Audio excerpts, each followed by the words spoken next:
Hello guys, our today's topic is receivables. Receivables. तो receivables क्या है?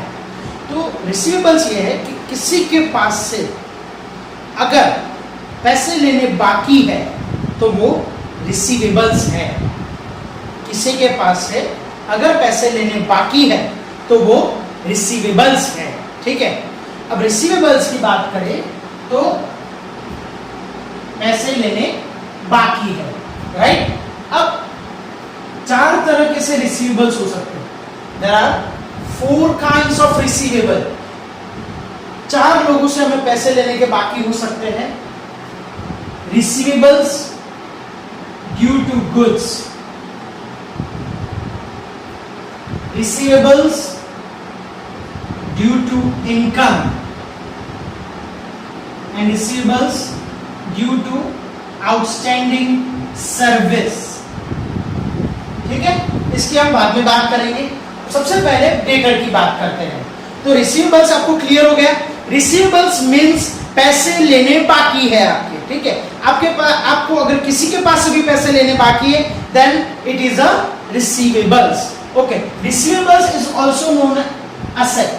वो क्या होता है? बिजनेस के लिए असेट होता है. Receivables is asset for the business because उसमें पैसे लेने बाकी है. अब असेट की डेफिनेशन में क्या था? ओनरशिप. तो पैसे लेने बाकी है, उस चीज पर ओनरशिप है हमारी. यस है. ठीक है.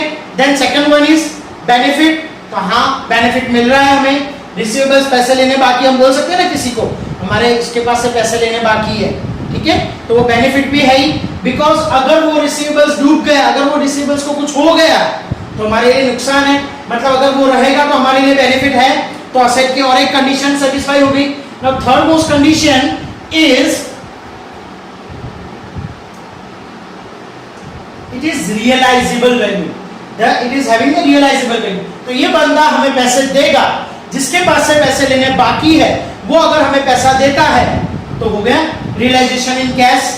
ओके, सो तीनों कंडीशन सेटिस्फाई. ओके, ओनरशिप, हाँ हमारी ओनरशिप है. सेकंड वन इज तो it gives a benefit. Yes, अगर वो है तो हमें बेनिफिट है. अगर रिसीवेबल को कुछ हो जाता है तो हमारे लिए नुकसान ही है. ठीक है. Then third most condition is realisable value.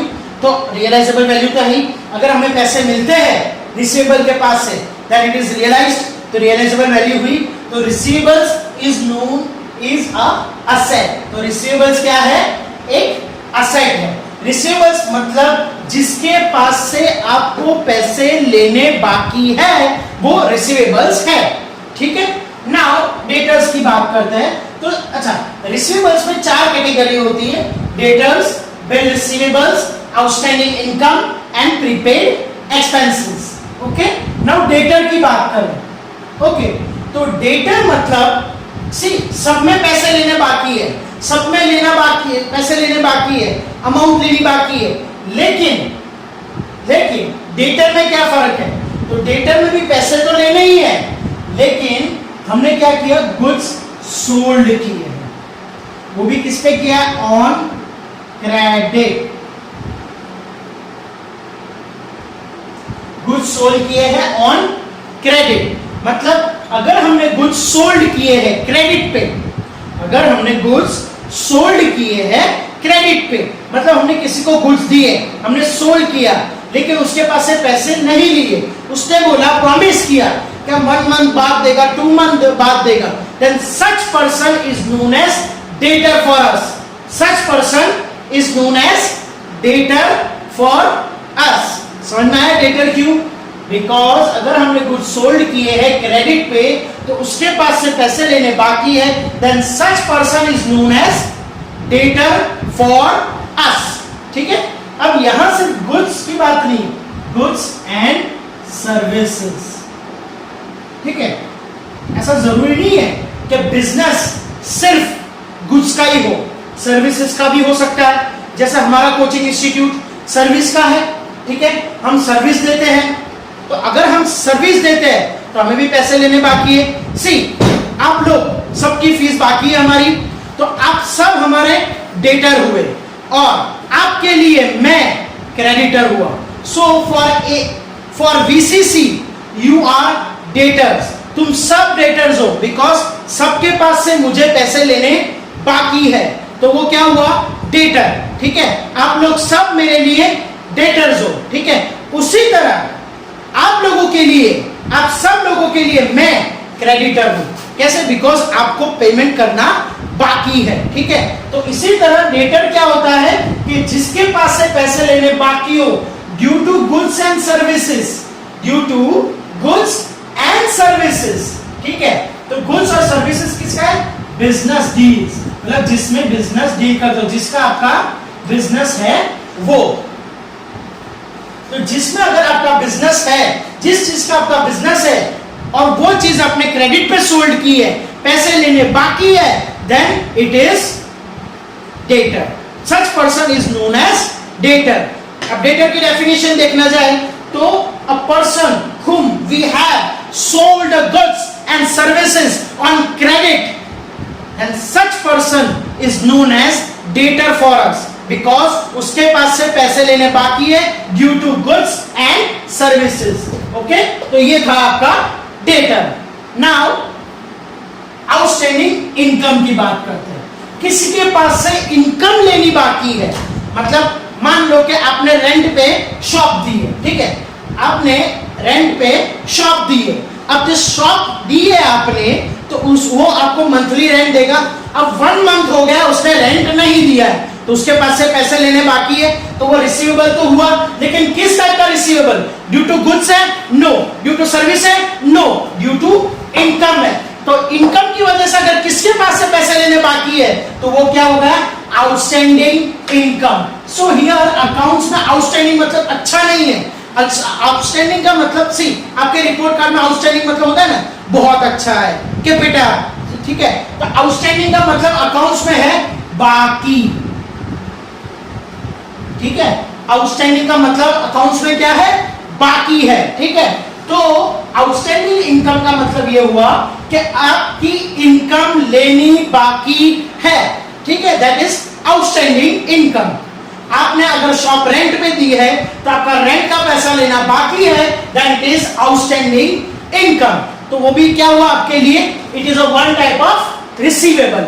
ठीक है, इसी तरह मान लो कि आपने कमीशन पे किसी के लिए काम किया और उसने कमीशन अभी तक नहीं दिया है, तो आप कमीशन उसके पास से लेना बाकी है, तो commission is your income for you, because आपने कमीशन पे काम किया है, तो कमीशन आपके लिए इनकम है। तो अगर कमीशन का पैसा लेना, दैट इज इनकम का पैसा लेना बाकी है, then it is known as outstanding income and it is a part of receivables. पैसा लेना तो बाकी है। Then prepaid expenses, prepaid advance में पे कर दिया। Prepaid, what do you mean by prepaid? Advance. तो सी आप एक्सपेंस क्यों कर दो? एक्सपेंस भी एक डील होता है। जैसे आपने सैलरी पे कर दी, तो सैलरी पे की तो क्या डील होती है? I will give you money, you give me services. आप सर्विस लेते हो ना, ठीक है। इसी तरह आपके घर पे मेड है, तो मेड को आप सैलरी देते हो, सामने आप क्या करवाते हो? घर का काम करवाते हो, तो it is a deal. Expense में हमेशा डील होती है। आप पैसा खर्च करते हो, सामने आपको सर्विस मिलती है, सामने आपको बेनिफिट मिलता है। तो यहां क्या है? आपने एडवांस में पे कर दिया है, means you have given the money but service लेनी बाकी है। तो outstanding service, that is service लेनी बाकी है, तो वो भी क्या हुआ? रिसीवेबल्स हुआ। मतलब यहां पैसा लेना बाकी नहीं है। सी ये केस में पैसा लेना बाकी है, ये केस में भी पैसा लेना बाकी है, लेकिन यहां ये केस में पैसा बाकी नहीं है। क्या बाकी है? आपकी सर्विस बाकी है। When the service is outstanding, it is known as prepaid expenses। मतलब आपने expenses एडवांस में पे कर दी। जैसे सैलरी, तो आपके यहाँ जो काम करता है उसको आपने 2 मंथ की सैलरी एडवांस में दे दी। अब 2 मंथ की सैलरी एडवांस में दे दी, दैट मीन्स आपको 2 मंथ की सर्विस उसके पास से लेनी बाकी है। ठीक है, तो वो होता है प्रीपेड एक्सपेंसेस। अब जैसे बात करें तो मान लो कि आपकी जो शॉप है वो रेंट पे है, आप रेंट पे कर रहे हो, आपकी खुद की शॉप नहीं है, आपकी खुद की शॉप नहीं है, आप क्या कर रहे हो? रेंट पे कर रहे हो, और आपके लैंडलॉर्ड ने आपके पास से 2 मंथ का रेंट एडवांस में ले लिया। 2 मंथ का रेंट एडवांस में ले लिया, तो आपने पे तो कर दिया रेंट। तो अब क्या हुआ कि आपने 2 मंथ का रेंट एडवांस में पे तो कर दिया है, लेकिन उसकी सर्विस मतलब 2 महीने की सर्विस आपको वहां रहने की वो बाकी है। तो ये क्या हुआ है, तो प्रीपेड एक्सपेंसेस मतलब एडवांस में आप एक्सपेंस पे कर देते हो, लेकिन आपको सर्विस लेनी बाकी है। तो this is known as prepaid expenses. It is also a type of receivables, because यहां क्या है, पैसा लेना बाकी नहीं है, यहां सर्विस लेनी बाकी है। ठीक है, तो ये तीनों समझ में आया। when money is receivable मतलब पैसा लेना बाकी है due to sale of goods and services, it is known as debtors। Outstanding income की बात करें तो इनकम अगर लेनी बाकी है, मतलब money is received due to outstanding of income, that is known as outstanding income. मतलब पैसा लेना बाकी है इनकम की वजह से, that is known as outstanding income. Prepaid expenses, prepaid expenses मतलब आपने एडवांस में एक्सपेंस पे कर दिए लेकिन सर्विस लेनी बाकी है। ठीक है, तो ये था आपका 3 टॉपिक। नाउ बिल रिसीवेबल की बात करें। ठीक है, तो बिल रिसीवेबल क्या है, तो बिल रिसीवेबल एक रिटर्न डॉक्यूमेंट है। रिटर्न डॉक्यूमेंट है, एविडेंस है, एविडेंस है, रिटर्न डॉक्यूमेंट है। किस चीज का रिटर्न डॉक्यूमेंट है, एविडेंस है, तो आपको पैसे लेने हैं उस चीज का रिटर्न डॉक्यूमेंट है, एविडेंस है। ठीक है, तो उस चीज को हम लोग बोलेंगे बिल रिसीवेबल, मतलब पैसा लेना बाकी है उसका एक डॉक्यूमेंट है, उसका एक एविडेंस है, is known as bill receivable. अब याद रखिए कि जनरल टर्म्स में आप लोग जो बिल्स बोलते हैं, मतलब जो आपने अगर मॉल में गए तो आपको बिल मिलता है, या कहीं भी शॉपिंग की तो आपको जो बिल मिलता है वो बिल, ये बिल नहीं है। ठीक है, वो बिल को हम वाउचर कहते हैं। अकाउंट्स में जो आप बिल जो आपको मिलता है ना शॉपिंग करने के बाद, शॉपिंग करने के बाद आपको जो मिलता है ना, जिसमें लिखा होता है कि दिस आइटम इतने की है, ये आइटम इतने की है, ये आइटम इतने की है, मॉल में से या शॉपिंग मॉल में से या कहीं से भी आप जहां से भी परचेज करते हो गुड्स, तो वो चीज अकाउंट्स में उसको वाउचर कहते हैं, बिल नहीं कहते। बिल का मतलब अकाउंट्स में अलग होता है। ठीक है, नाउ बिल रिसीवेबल की बात करें तो बिल रिसीवेबल एक क्या है, रिटर्न डॉक्यूमेंट है। एक रिटर्न डॉक्यूमेंट है, एक लिखा हुआ डॉक्यूमेंट है जो बताता है कि भाई मुझे पैसे लेने बाकी है, और पैसे लेने बाकी है तो पैसे लेने बाकी है, और वो एविडेंस भी काम होता है, मतलब एविडेंस की तरह भी होता है, प्रूफ होता है कि yes some amount I am receivable from some person. Okay, so return document है और एविडेंस है, क्या, बिल रिसीवेबल। अब ये एग्जांपल पे हम आगे काम करेंगे ताकि आपको पता चल जाएगा कि बिल रिसीवेबल क्या है। ठीक है, now Salman goods sold goods of ₹1000 on credit to Aamir. तो सलमान ने गुड्स सोल्ड किए आमिर को 1000 ऑन क्रेडिट। ठीक है, और आमिर बोल रहा है कि 1 मंथ के बाद पेमेंट करेगा।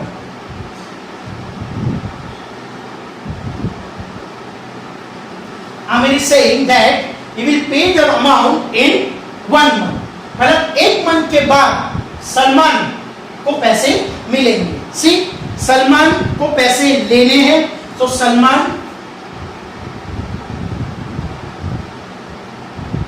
इज क्रेडिटर, राइट, जिसको पैसे लेने हैं।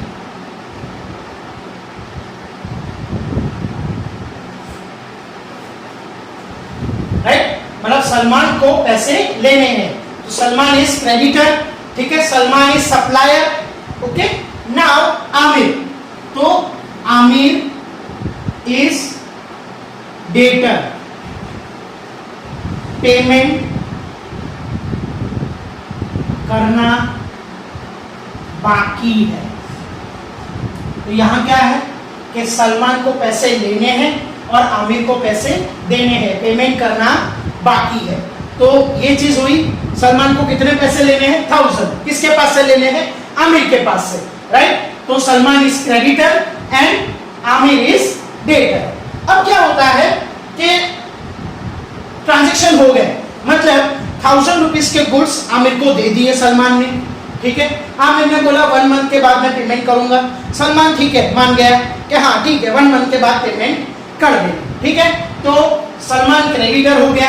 बिकॉज पैसे लेने बाकी है, तो आमिर के लिए सलमान क्या हो गया, क्रेडिटर, पैसे लेने बाकी है। अब इसी तरह आमिर डेटर हो गया, बिकॉज डेटर में क्या है, पैसे देने बाकी है, तो सलमान के लिए ये डेटर हो गया। For Salman Aamir is debtor,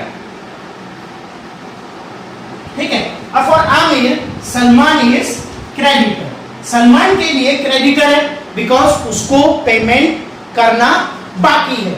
so creditor को आप सप्लायर की तरह भी ले सकते हो, ठीक है। तो सलमान को पेमेंट करना बाकी है। आमिर के हिसाब से, अगर आमिर के हिसाब से देखें तो आमिर के हिसाब से देखें तो पेमेंट करना बाकी है, लायबिलिटी है, सलमान उसके लिए लायबिलिटी है। और सलमान की तरफ से देखें तो आमिर उसके लिए डेटर है, उसके लिए असेट है बिकॉज पेमेंट लेना बाकी है, ठीक है। तो ये दो कंडीशन हो गई, ठीक है, ये दो एक्सप्लेनेशन हो गया। अब बात करते हैं सलमान की, ठीक है। पेमेंट लेना बाकी है, अब सलमान को पेमेंट लेना बाकी है।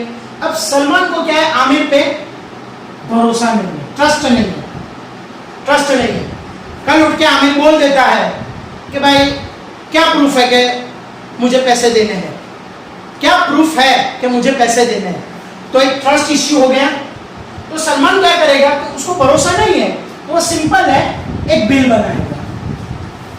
बिल मतलब एक डॉक्यूमेंट एविडेंस बनाएगा जिसमें लिखेगा कि मुझे आमिर के पास से 1000 पैसे लेने बाकी है और आमिर आज से 1 महीने बाद मुझे पैसे देगा। आमिर आज से 1 महीने बाद मुझे पेमेंट करेगा 1000 रुपीज का, ठीक है।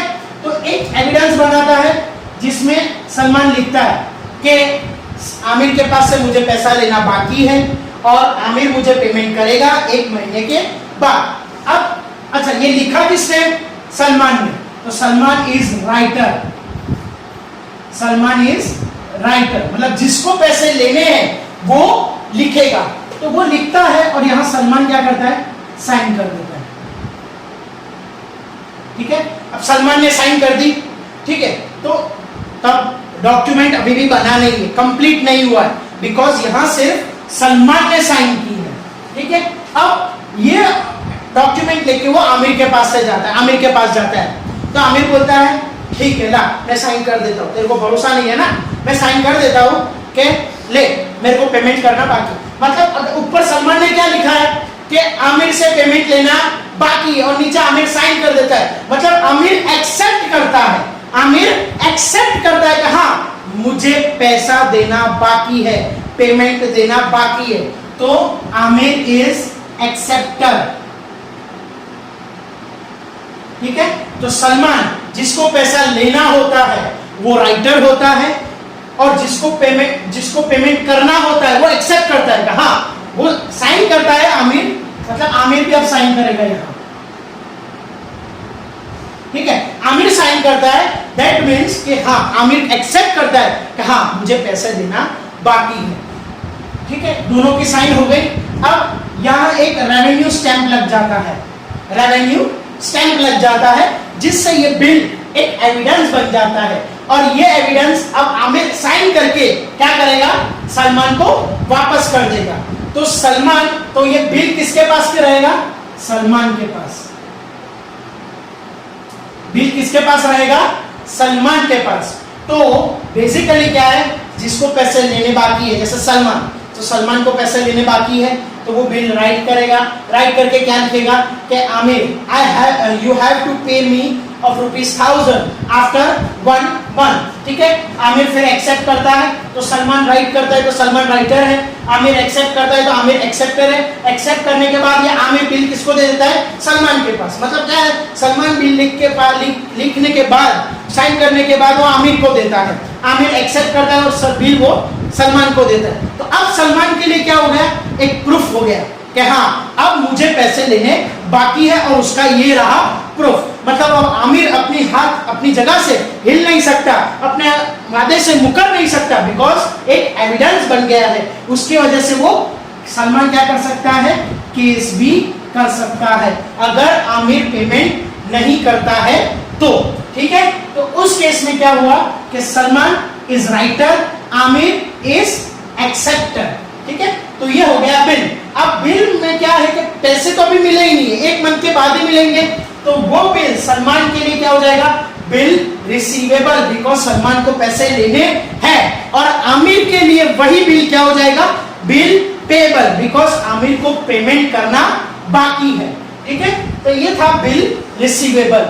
तो बिल रिसीवेबल क्या है, रिटर्न डॉक्यूमेंट है, एक एविडेंस है। उसको कौन लिखता है, तो जिसको पैसे लेने बाकी है वो लिखता है। तो वो क्या होता है, राइटर। वो राइट करने के बाद साइन करता है और फिर वो किसको देता है, तो जिसके पास से पैसे लेने हैं उसको देता है। जैसे यहाँ आमिर है, आमिर यहाँ क्या करेगा, साइन करके एक्सेप्ट करेगा कि yes I will make the payment after 1 month, और 1 मंथ का पेमेंट करने का ये वादा करता है आमिर बिल के ऊपर। तो ये बिल हो जाता है एक डॉक्यूमेंटरी एविडेंस, और वो सलमान अपने पास रखता है। तो सलमान को पैसे लेने बाकी है, तो for Salman such document is known as bill receivable, and for Amir that bill or that document is known as bills payable। ठीक है, तो आज के लिए बस इतना ही। Thank you and have a nice day.